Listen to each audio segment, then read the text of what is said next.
ఓం నమో నారాయణాయ. వారాహి అమ్మకు నమస్కారం చేసుకుంటూ, అమ్మవారి దయ, ఆమె చల్లని చూపులు మనందరిపై ఉండాలి అని చెప్పి మనస్ఫూర్తిగా కోరుకుంటూ ఈ రోజుటి వీడియో స్టార్ట్ చేస్తున్నాను ఫ్రెండ్స్.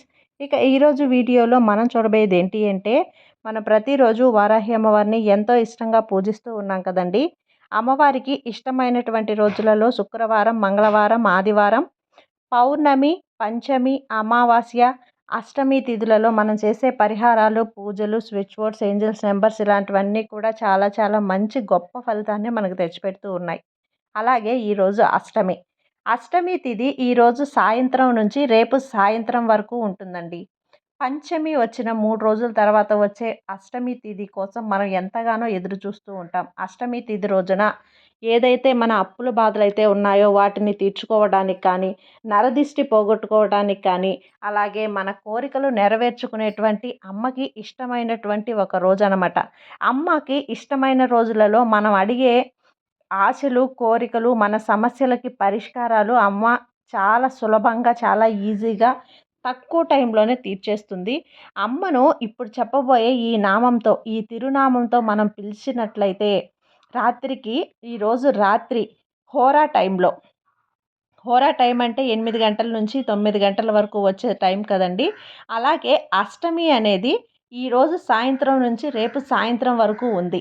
కానీ రాత్రి టైంలో నిలిచే అష్టమి తిథి రోజున, అలాగే ఎంత చీకట పడితే అమ్మవారికి అంత శక్తి అనేది పెరుగుతుంది. మనకు అంత బలంగా మనకు అనుగ్రహం అనేది లభిస్తుందన్నమాట. అమ్మ రాత్రి వేళల్లోనే మనం ఎందుకు పూజించాలి అంటే, వారాహి అమ్మ రాత్రి వేళల్లోనే పాలిస్తుంది కాబట్టి మనల్ని రేత్రి అమ్మవారు తిరిగి రాత్రిపూటే అమ్మవారు తిరుగుతారు. అమ్మవారు రాజ్యాన్ని పాలిస్తారు. రాత్రి అమ్మ అంతా తిరిగి ఎవరికి ఏ సమస్య ఉంది అన్నది మనకు చీకటి పడే కొద్దీ అమ్మవారికి శక్తి పెరుగుతుంది. కాబట్టి రాత్రి దేవత మనం పిలుచుకుంటాం. రాత్రి ఎంత చీకటి పడితే అంత పొద్దుపోయాక మనం చేసే పూజలకి, పరిహారాలకి అంత శక్తి అనేది వస్తుందండి.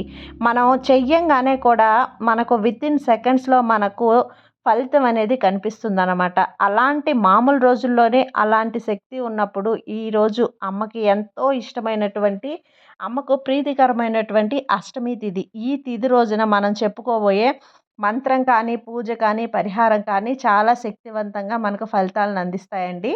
అలాగే అమ్మవారిని ఇప్పుడు చెప్పబోయే ఈ తిరునామంతో మనం ఒక 27 సార్లు అనేది అమ్మని పిలిచి, మన మనసులో ఉన్న బాధను, సమస్యను, కోరికను, ఆశను ఏదైనా సరే అమ్మకు మనం చెప్పుకున్నట్లయితే తప్పకుండా మీకు కొద్ది సమయంలోనే, కొద్ది రోజులలోనే మీకు అమ్మవారు నెరవేర్చి పెడతారు. కాబట్టి ఆ మంచి తిరునామం ఏంటి, ఆ అమ్మవారికి శక్తివంతమైన ఆ నామం ఏంటి అనేది ఈరోజు వీడియోలో మీతో పూర్తిగా షేర్ చేయబోతున్నానండి.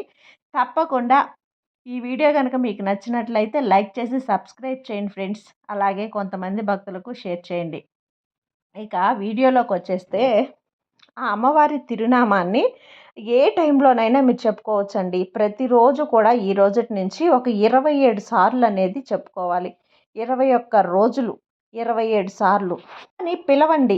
మీరు మీ ఇంట్లో అమ్మవారిని ఎలా అయితే పిలుస్తారో, మీ అమ్మని, మీ అమ్మగారిని ఎలా అయితే మీరు పిలిచి మీ కష్టాన్ని, మీ మనసులో ఉన్నటువంటి బాధని అమ్మతో ఎలా అయితే చెప్పుకుంటారో అదేవిధంగా అమ్మతో ఇప్పుడు చెప్పబోయే ఈ నామంతో అమ్మను పిలిచి, అమ్మ వారాహి అమ్మ, నా మనసులో కష్టం ఇది, నా మనసులో బాధ ఇది, దాన్ని తీర్చు తల్లి, నా మనసులో బాధనంతా తీర్చి నా కోరిక నెరవేర్చు, నా కష్టాల్ని కడతేర్చు, నా అప్పుల్ని తీర్చు, నేను అప్పు తీర్చుకునేదానికి నా శక్తిని ప్రసాదించు, నా సొంత ఇల్లు కట్టుకోవడానికి, నా కల నెరవేర్చుకోవడానికి నాకు సహాయం చెయ్యి తల్లి, నా బిడ్డ పెళ్ళి కుదుర్చు, ఎంతోమంది వచ్చిపోతూ ఉన్నారు కానీ పెళ్ళనేదే కుదరట్లేదు, నా ల్యాండ్ అంటే భూ వివాద సమస్యలు ఉంటాయి కదా, అటువంటి సమస్యలన్నింటినీ తొలగించు తల్లి అని చెప్పి మీ సమస్య ఏదైనా కావచ్చు, మీ మనసులో ఎలాంటి కోరికైనా ఉండొచ్చు, ఏదైనా సరే బలంగా అమ్మను నమ్మి మీ కోరికను అమ్మతో చెప్పుకొని అమ్మను మనస్ఫూర్తిగా మీరు కొలిచినట్లయితే, అమ్మని మనస్ఫూర్తిగా మీరు ఏ రోజైతే కొలుస్తారో ఆ రోజుటి నుంచి మీకు బాధలు, కష్టాలు అనేటివి ఉండవండి. కొలవడం అంటే ఎంతో గొప్పగా అమ్మకు పూజలు, పరిహారాలు ఇలాంటివన్నీ చేయడం కాదు.